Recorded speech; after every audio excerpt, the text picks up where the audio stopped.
Good morning everyone and welcome back to my channel English Literature. Today I am going to talk about self-help books. What are those? And I want to mention three self-help books that can help you. Actually, that helped me. So I just want to share them with you. Now, self-help books, or you can call self-healing if you mean it. Its efficacy depends on its application in your life. Actually, I read a lot of them, and I started reading those books that can help me to keep myself intact, not letting me go, not letting me get astray or scattered in thousand splinters. At one phase of my life, I am a voracious reader. I read every type of books. But at one phase of my life, I feel that I am going to a peculiar bent of reading and inclination towards this type of books. Yeah, you can read them anytime to improve yourself, from improve your daily life, from improve your life overall. But sometimes I feel that I need to heal myself. I cannot go on this way, adding scars to scar and refusing to stucco them. I am diagnosed with ulcerative colitis. And those who know about this disease can feel the severity of it. From the blue, it comes and destroy my life. Destroy every arranged, planned programs, every parts of my life, like tsunami washing away. Okay, I am not here to talk about colitis. I am here to talk about self-help books. But if anyone is interested with this disease, ulcerative colitis, and if anyone have this problem, they can contact me. I can help them with my experience in my life. Okay, no more. But I must fortify my perception when I need them, and when you need them more seriously. Those self-help books, those motivational books, anyone can read them. I told you that anyone can read and improve their lives. But for me, it was a different story because I don't used to read those type of books too much. I used to read some other types of books like mystery, romance, whatever you can say, every type of books. But I started reading them with more concern. I used to read a bit, but with more concern when I was diagnosed with this disease, and all my dreams, my speed, my life, my multitasking habit break into thousand shards. It was a great change for my life. I don't want to comment whether it is positive or negative, but it was a great change. And in this time, in that crisis moment, I feel I need more them, and I started reading them. So today I am here to talk about three books, but as I'm going reading on, I already have read around 10, but I don't want to mention all of them. I just want to pick the most important ones that have great value, great effect in my life, in changing my life. And I don't want to term them as self-help books only. They are more than that. They tell me the stories of life, other lives, who suffer like me. They guide me, they encourage me not to lose hope, keep faith and move on. You can ask me, do they really help? Maybe you are in some oscillation or suspicion. Yeah, they help me a lot. Not every book that I pick up, but many. And I want to talk about today only three books. After some times when I will read more than and get more important books, then I can share with you again. Now, the first book that I want to talk about is How to Heal Yourself When No One Else Can. A total self-healing approach for mind, body, and spirit. It is written by a bold, beautiful, vigorous lady, Amy, sketcher Amy. And if you go through the book, you will find that this book is talking about self-healing. Even when she is diagnosed with a serious disease, how through self-motivation and affirmation she healed herself. I feel that the first book I pick up was that book, this book. And I feel it is like just like a miracle magic for me. It is a magic for my life. And my journey started with this book. This my journey of self-healing and self-motivation and positivity, that I can do it. I can do it with my life. This started with this book. The first book I pick up was this book. How to heal yourself when no one else can. Because doctors say it is a chronic disease and you cannot be healed. So I feel I have to heal myself. And at least I can try it. You will go through the book. I just heard some quotes that I feel very much good and to share. The roots of a tree represent the energy system and pathways. If your soil is full of imbalances, just imagine that you are a tree. Just keep in mind the image of a tree and feel that you are that tree tucking in the ground. Just as a tree's soil could be full of environmental stresses, those roots will become imbalanced from your soil too and affect your entire beautiful tree. It may take some time for its effect to reach your leaves and branches, maybe even years, but eventually it will. So what does it mean? That we are getting poisoned, we are getting toxicated every day. But we ignore some signs that came into our body or mind or whatever. We just ignore and go on living our first life. But you should not ignore. But one day all the symptoms will collaborate and devastate your life. The leaves of your tree represent your organs, glands, muscles, body system, chemicals and hormones.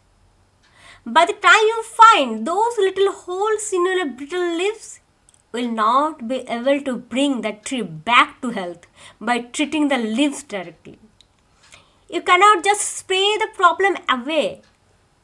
True healing will not come from caring for your leaves in retrospect. It comes from going deep into your soil and correcting the base from which the tree grows. You have to come back to who you really are by clearing away those old energies that are contaminating your base. You just have to clean up the soil. That soil. So this was the basic concept of our system, of our body and the healing process. And the next quote, living with fear of not being in control is like trying to paddle a canoe upstream instead of letting the current help you flow effortlessly downstream. Actually, what we try to do, we always try to just, whatever problem is coming, we just try to escape or face them.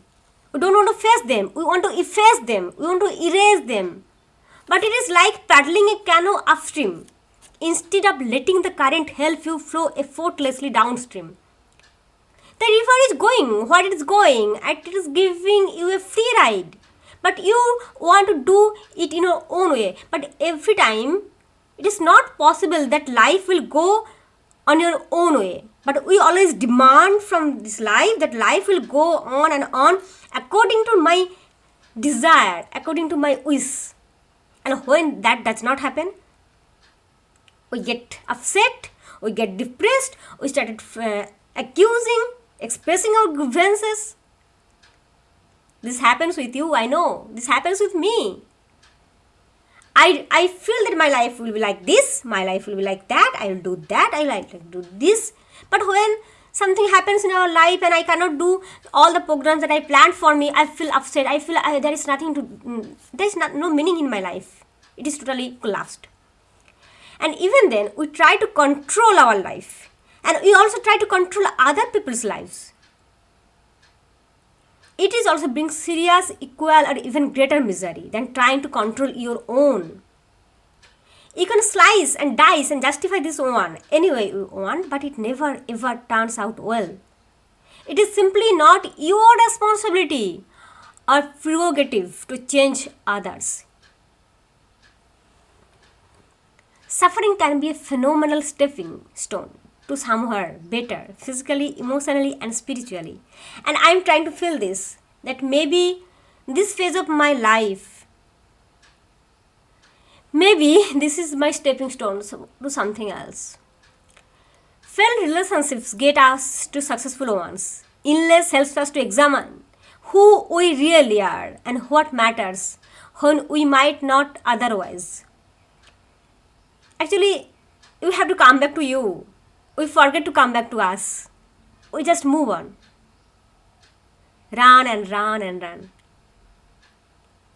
Grief reminds us we are human and we survive after inevitable loss. And the list goes on and on. Avoiding suffering does nothing but prolonging the suffering. This is the best life. Just read it. Avoiding suffering does nothing but prolonging the suffering. But we do that. We always try to avoid the suffering. We don't want suffering. But suffering is the part of life. You have to accept it.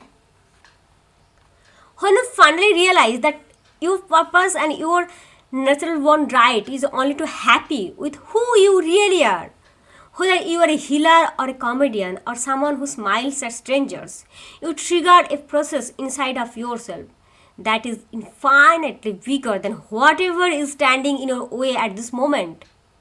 Happiness is your purpose, and you will come to see at the end of all your exhaustive searching that your purpose has never been external.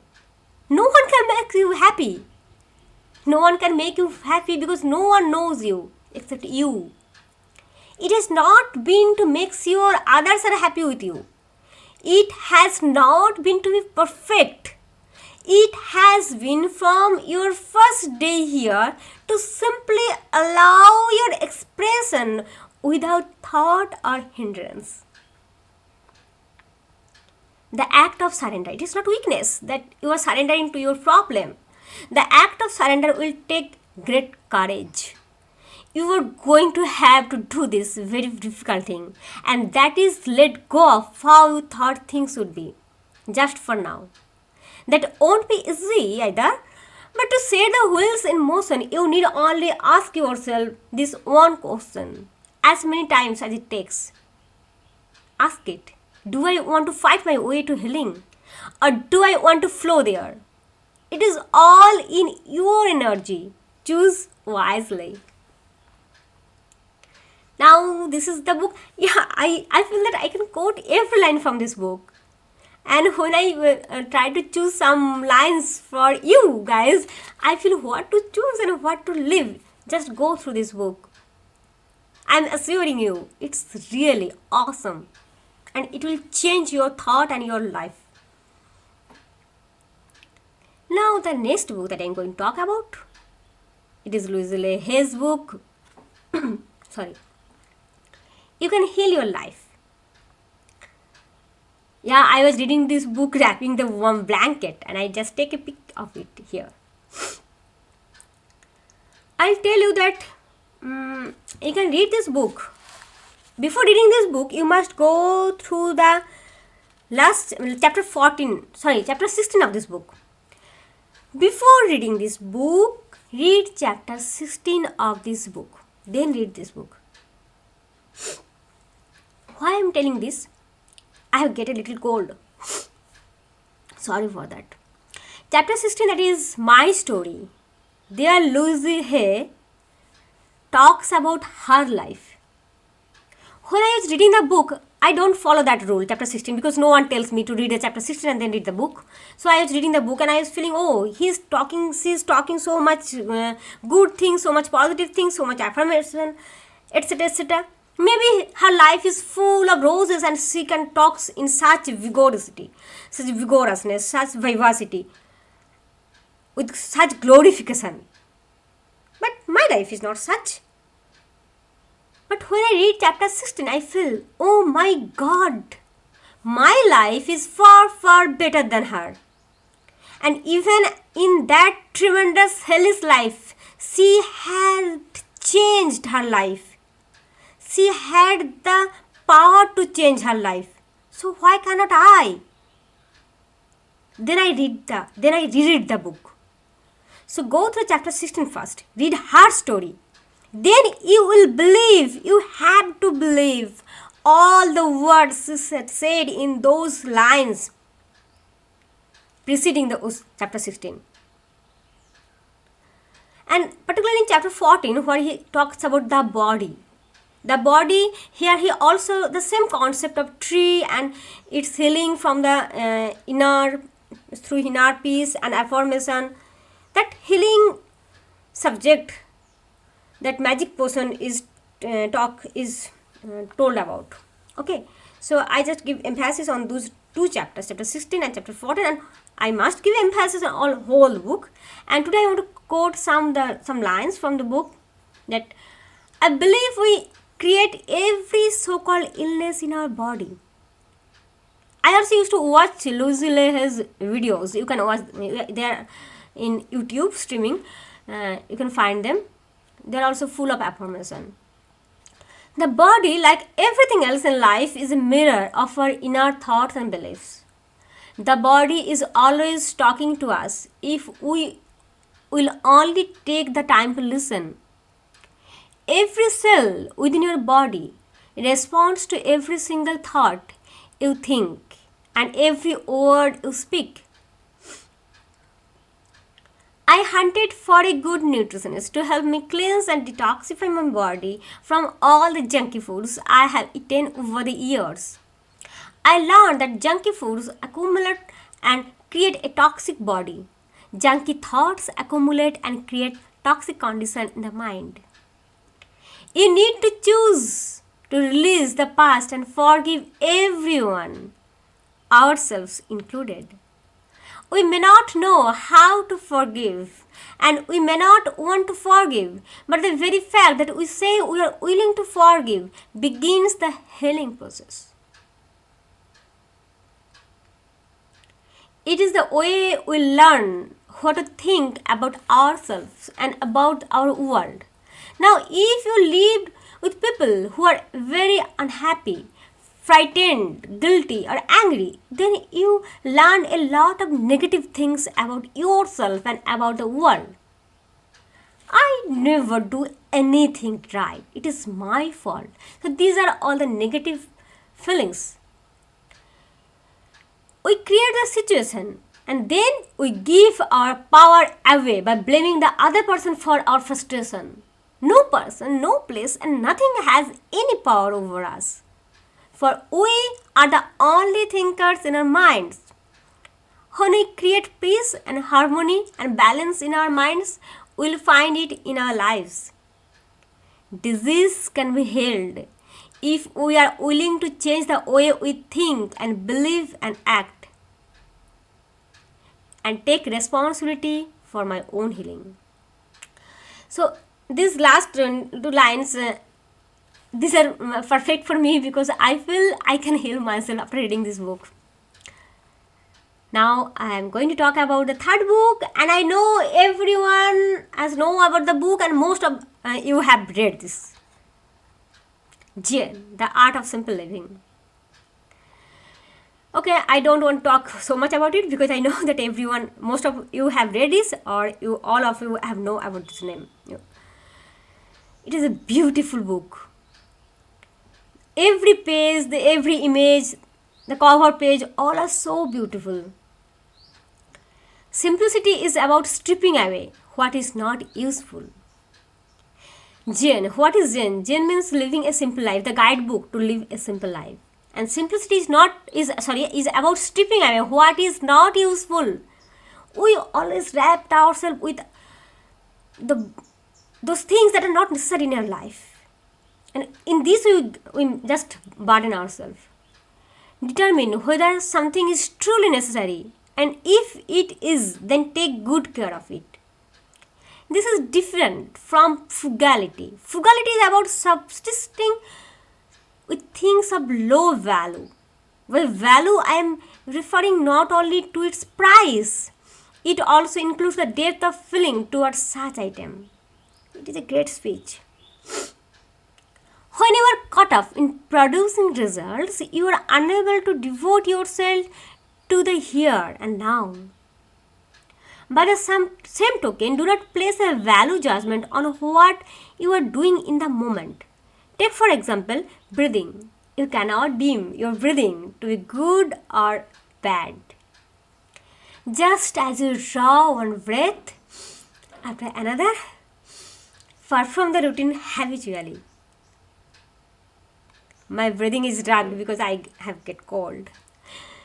To those who immediately reply, my life is definitely mine, let's think about that for a moment. In Buddhism, the word jamyono means one predestined lifespan.